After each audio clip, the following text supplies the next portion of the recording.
হরে কৃষ্ণা, জয় সিয়ারাম। মাতৃ দিবস, যে আন্তর্জাতিক মাতৃ দিবস প্রথম পালিত হয়েছিল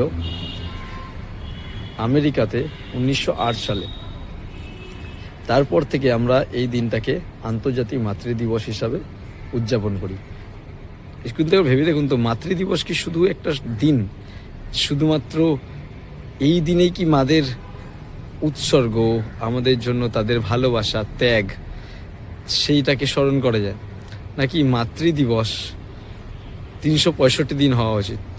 যেই মা আমাদের পৃথিবীতে আসার আগে থেকে আমাদের গর্ভে ধারণ করে সেই কষ্ট সহ্য করছে, তার মধ্যে সে আনন্দ উপভোগ করছে, কার জন্য জানি না, কিন্তু আমার জীবনের শেখা প্রথম শব্দ মা, আমার জন্য আমার প্রথম গুরু মা, আমার জন্য আমার প্রথম খাবার মায়ের দুগ্ধ, আমার জন্য আমার প্রথম শিক্ষা মা, আমার জন্য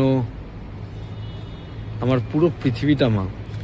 আজকে যদি আমি যেইটুখানি করে থাকি, হয়তো তাতে অনেক কারো অবদান বা কন্ট্রিবিউশন থাকতে পারে, কিন্তু প্রথম শিক্ষা, নৈতিকতা বা ধর্মের যত শিক্ষা আমি পেয়েছি, সেটার প্রথম উৎস কিন্তু আমার মা।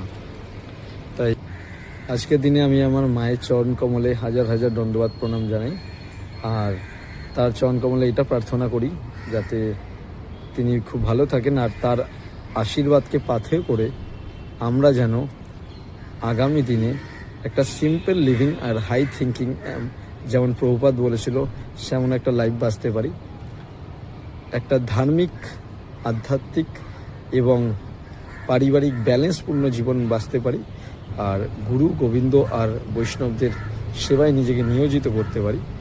সেই আশীর্বাদই মায়ের চরণ কমলে চাইব, আর এটা চাইব আর ভগবানের কাছে প্রার্থনা করব যাতে সে খুব ভালো থাকে, আর এমনভাবেই আমাদের আশীর্বাদ করতে থাকে। হরে কৃষ্ণ। হরে কৃষ্ণা। সরি, একটু লেট হয়ে গেল পোস্ট করতে, তার জন্য আমি ক্ষমা চেয়ে নিচ্ছি। হরে কৃষ্ণ।